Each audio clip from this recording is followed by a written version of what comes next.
안녕하세요. 오늘도 사연살롱을 찾아주셔서 감사합니다.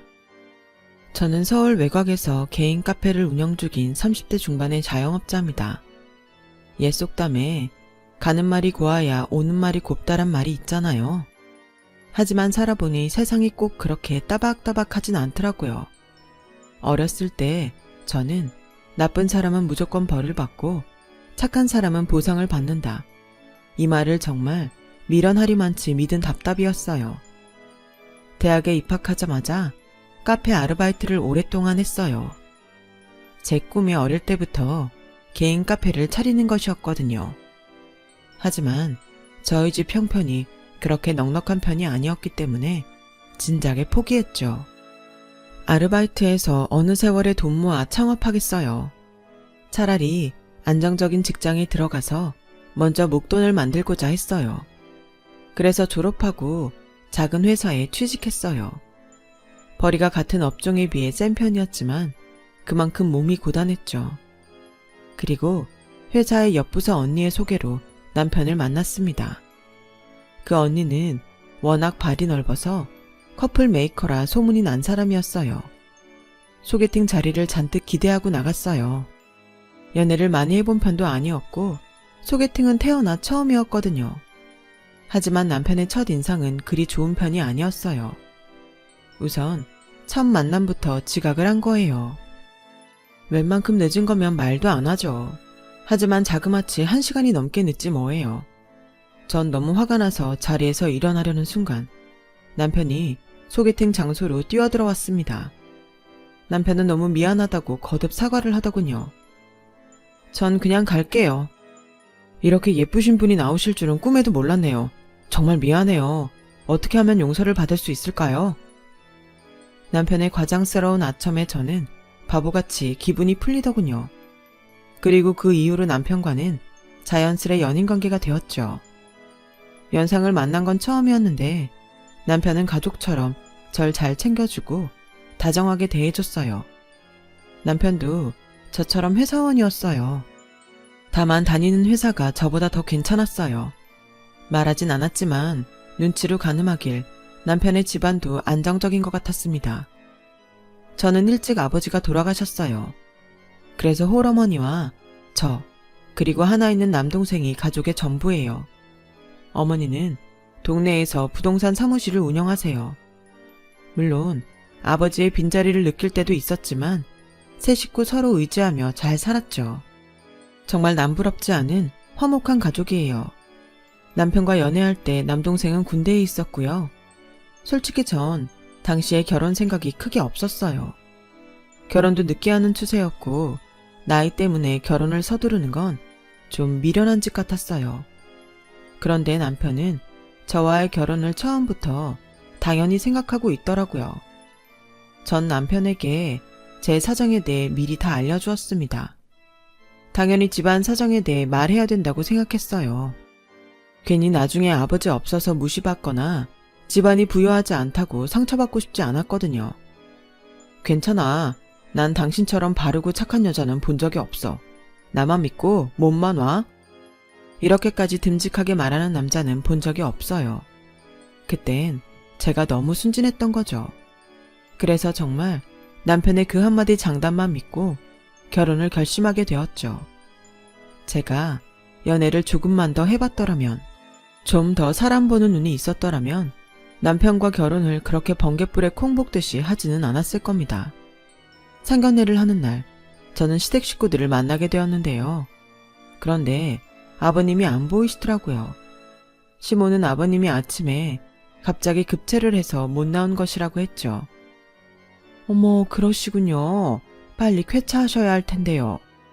저희 엄마는 당연히 그 말이 진짜라고 생각하며 위로의 말을 건넸어요. 저도 마찬가지였고요. 그런데 문제는 남편의 누나인 신우이였어요. 그런데 결혼하면 일은 그만둘 거지? 네? 신우이는 절 보자마자 반말을 하더군요. 저희 엄마와 남편도 좀 당황했죠. 시월드가 이런 건가 싶어 전 침착하게 대답했어요. 시집간 친구들이 상견례에서 기싸움에서 좋을 거 없다고 했던 게 떠올랐어요. 조장에 며느리 기 잡는다고 별 미친 짓 하는 사람들 많다고 했었습니다. 아니에요. 요새 외벌이가 얼마나 힘든데 힘 닿는 데까지 저도 벌려고요. 어머, 월급이 500 넘나 봐?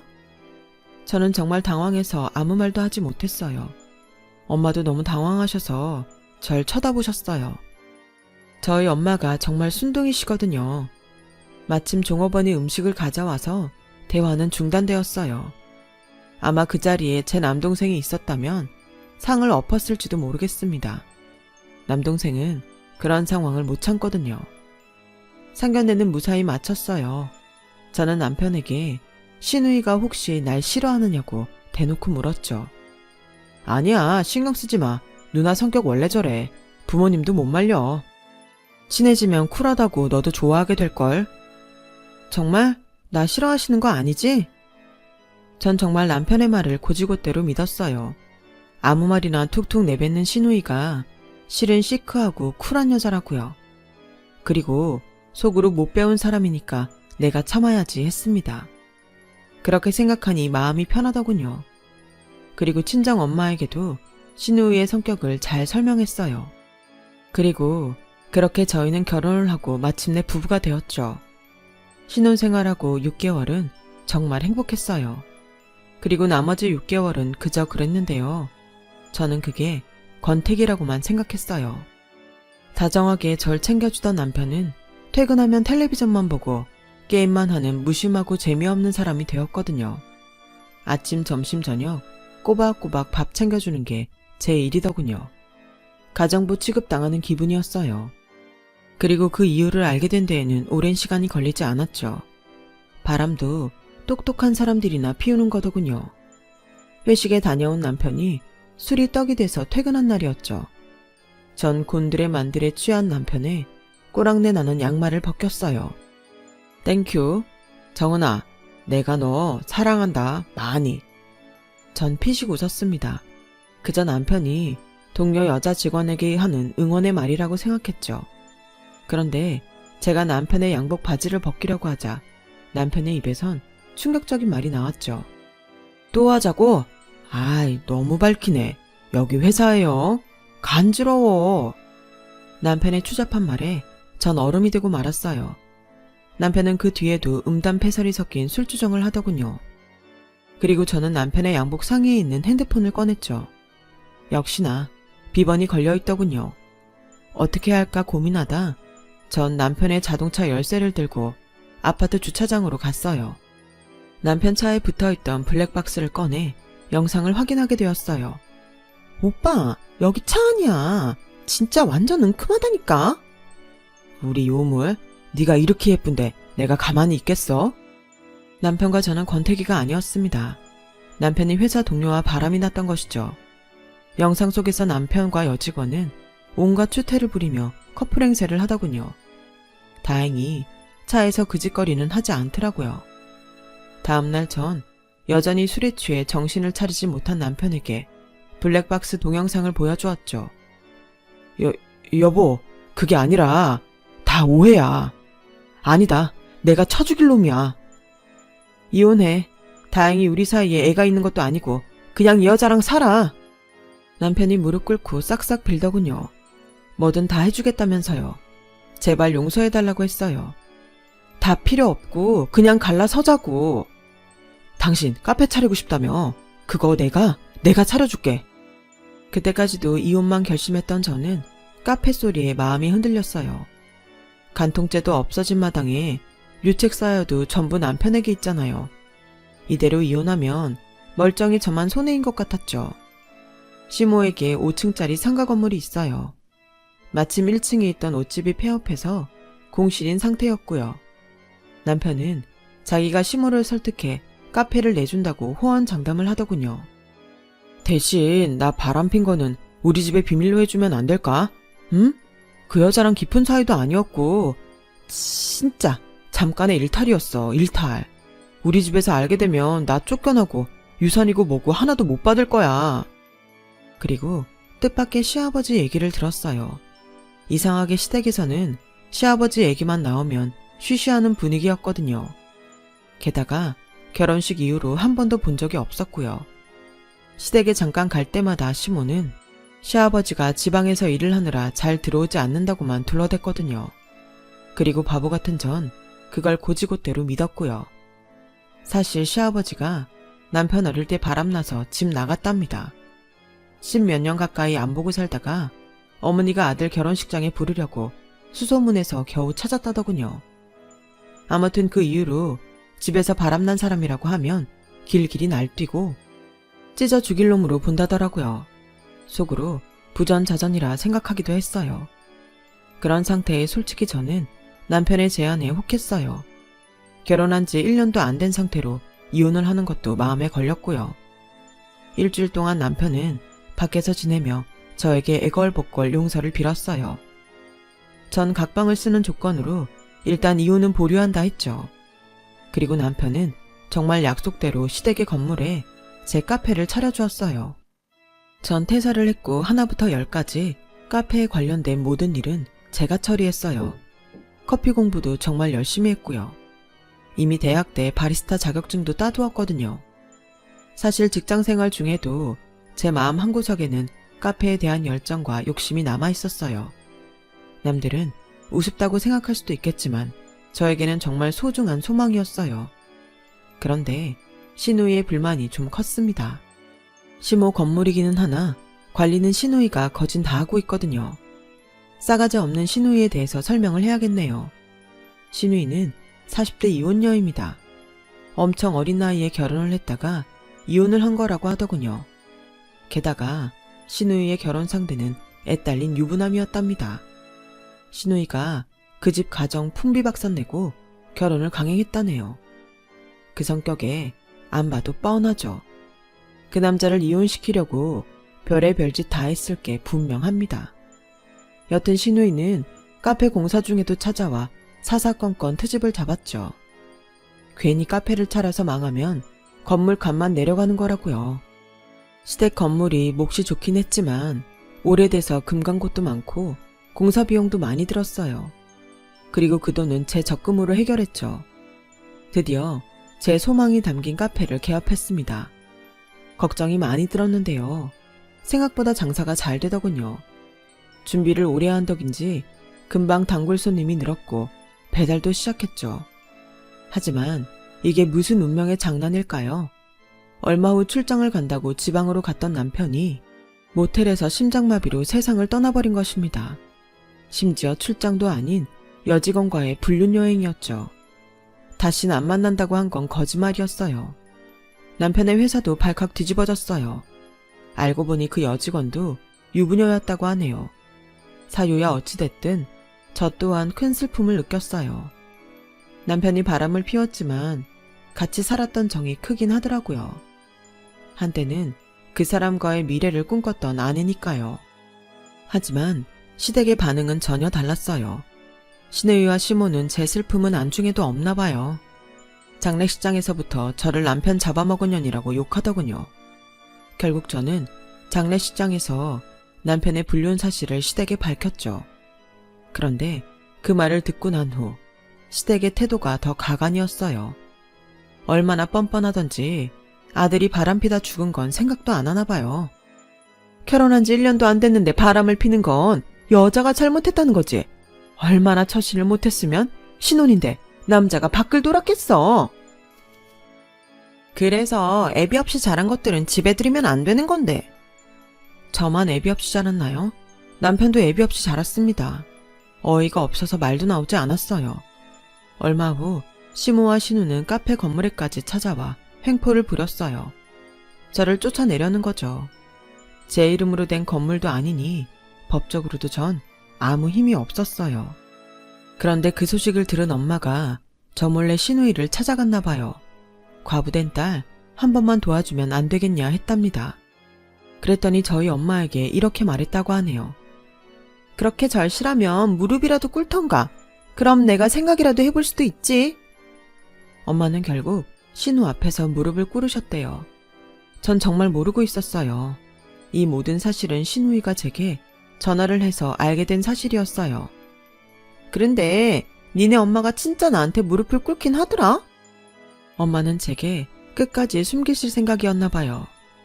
저는 화가 머리 끝까지 나고 부하가 치밀더군요. 저희 엄마가 무슨 마음으로 신우이 앞에서 무릎을 꿇었는지 알기 때문에 엄마를 탓할 수도 없었어요. 억장이 무너져 가슴을 치며 펑펑 울었습니다. 야, 너는 얼마나 염치가 없으면 니네 엄마까지 시켜서 나 찾아오게 만들었어? 진짜 무릎이라도 꿇으면 내가 가게를 내 동생 잡아먹은 니년한테 줄 거라고 생각했어? 제 처지가 어떻건 엄마가 어떻게 했건 결국 제 피 같은 적금을 들여 차린 카페를 나왔어요. 저도 더러운 꼴 더는 보고 싶지 않았거든요. 그런데 알고 보니 제 카페가 잘 되는 것이 부러웠던 신우이가 제가 나가자 거기서 계속 카페 장사를 한 것이 아니겠어요? 그동안 신우이의 횡포를 잘 알고 있었지만 인간이 그 정도인 줄은 몰랐어요. 처음 봤을 때부터 알아봤어야 하는데 제가 만든 시그니처 메뉴들을 다 자기 것이냥 팔고 있더라고요. 기도 안 차더군요. 그래서 저는 남편과 살던 아파트로 대출을 받아 신우 건물 바로 옆 건물에 카페를 차렸습니다. 2판 4판이었어요. 어떻게 해서든 신우이 망하는 꼴을 봐야겠더군요. 제가 가게를 오픈하자 신우이 카페 손님들이 하나 둘 떨어져 나가기 시작하더라고요. 저희 가게 단골 손님들은 종종 신우 카페에 흉을 봤어요. 커피 맛이 이상하더라. 케이크는 관리를 하는 건지 쇼케이스도 엉망이더라. 등등 관리도 안 되고 거지같이 막 운영하는 것 같았어요.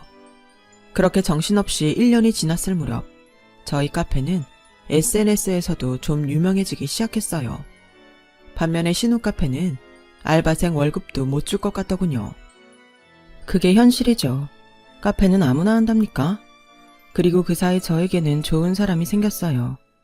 사실 건물을 계약할 때부터 건물 주인이 저에게 관심이 좀 있었어요. 건물주라고 해서 다 나이가 많은 건 아니더군요. 저보다 8살 많은 평범한 사람이에요. 건물 몇 채를 부모님께 물려받았다고 하더라고요. 그리고 준석 씨도 저처럼 배우자와 사별을 했고요. 당시 저는 남편 보낸 지 얼마 되지도 않았고 카페 일에 치여서 마음의 여유가 없었어요. 그 와중에 준석 씨가 거의 매일 저희 카페에 커피를 사러 왔답니다. 부담스럽지 않은 정중한 대시였어요. 그렇게 저는 준석 씨와 사랑에 빠지게 되었죠. 물론 처음부터 제 사정을 다 털어놨어요. 사실 조금 무서웠거든요. 남편과의 그런 일을 겪은 후 내가 앞으로 누구를 믿고 사랑할 수 있을까 많이 고민했어요. 그런데 준석 씨는 되려 자기가 눈물을 흘리며 저를 위로해줬습니다. 정말 심성이 고운 사람이었죠. 교제한 지 얼마 안 돼서 제게 청혼했어요. 결혼을 전제로 만나자면서요. 하지만 저는 거절했고요. 저로서는 당연한 처사였죠. 하지만 그 사람은 제가 청혼을 거절했다고 해서 설득하거나 강요하지 않더군요. 정말 놓치고 싶지 않아요. 제 인생의 마지막 사랑인 것 같아요. 결혼이 부담스럽다면 강요하지 않을게요. 우리 그냥 계속 만나요.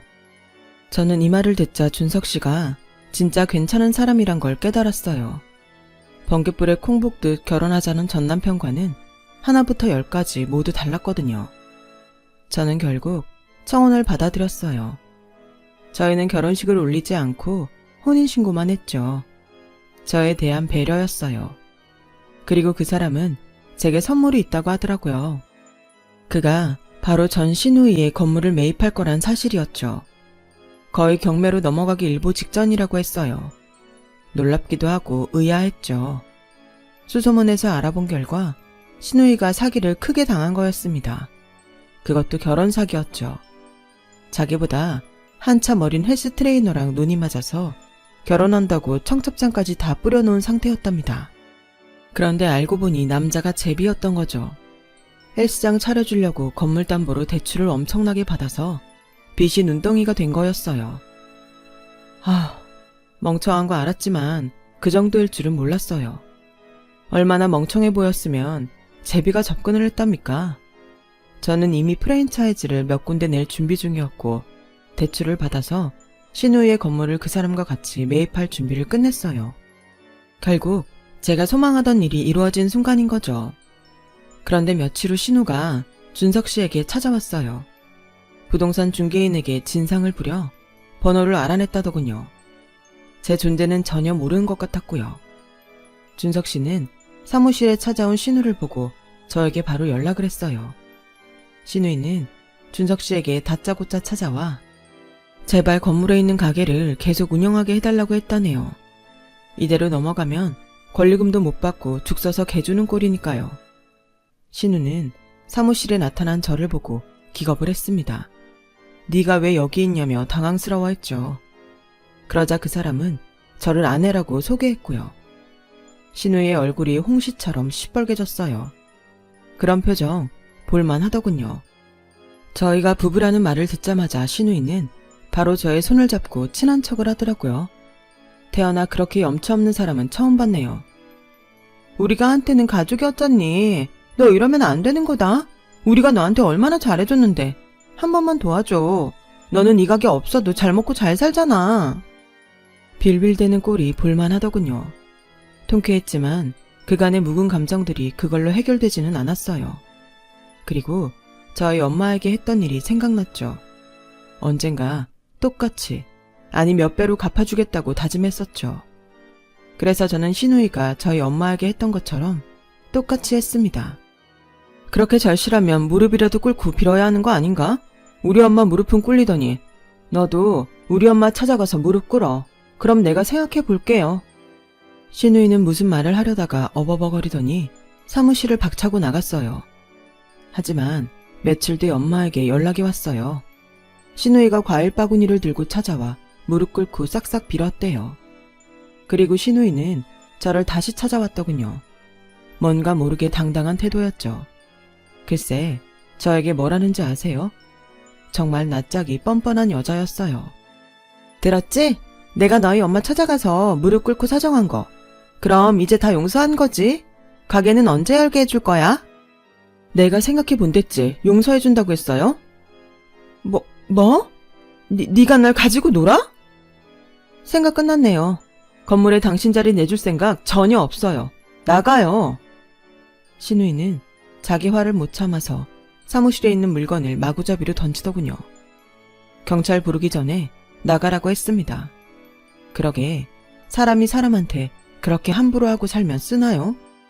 저는 현재 남편이 된 준석 씨와 달콤한 신혼생활을 보내는 중입니다. 지금 남편은 절 얼마나 아껴주는지 집안일 하시는 분도 불러줘요. 저희 엄마랑 동생한테도 참 잘합니다. 가맹점 낸 것도 꽤 성공적이었고요. 차근차근 다른 지역으로도 진출할 생각입니다. 그리고 얼마 전에 남편과 제 생일날 백화점에 갔었어요. 그런데 그곳에서 신우를 봤어요. 와인 매장에서 셀러로 일하고 있더군요. 절 보고는 기겁을 하며 땅만 쳐다보더라고요. 저는 피할 이유가 없기 때문에 당당히 매장으로 들어갔습니다. 그리고 그곳에서 고급 와인 한 병을 샀어요. 선물 포장도 해달라고 했어요. 계산하려고 제 카드를 건네받은 신우이의 손이 덜덜 떨리는 걸 봤는데 아는 척은 안 하더군요. 건물주 행세하던 당당한 모습은 어디에도 없더군요. 얼마나 꽃인지 몰랐어요. 권선징악이라는 게 꼭 존재하는 건 아니겠지만 저처럼 악착같이 살다 보면 언젠가 내가 더 잘 살 수 있는 날이 오긴 오나 보더라고요. 사람한테 잘하고 남편한테 잘하면서 남은 시간 열심히 살아가고 싶습니다. 앞으로의 제 시간 응원해주세요. 제 이야기를 들어주셔서 감사드려요. 들어주신 분들도 항상 행복하시길 진심으로 바랍니다. 여러분, 사연 댓글에 응원과 현명한 조언 부탁드려요. 좋아요와 구독은 저에게 큰 힘이 됩니다. 오늘도 좋은 일 가득하세요.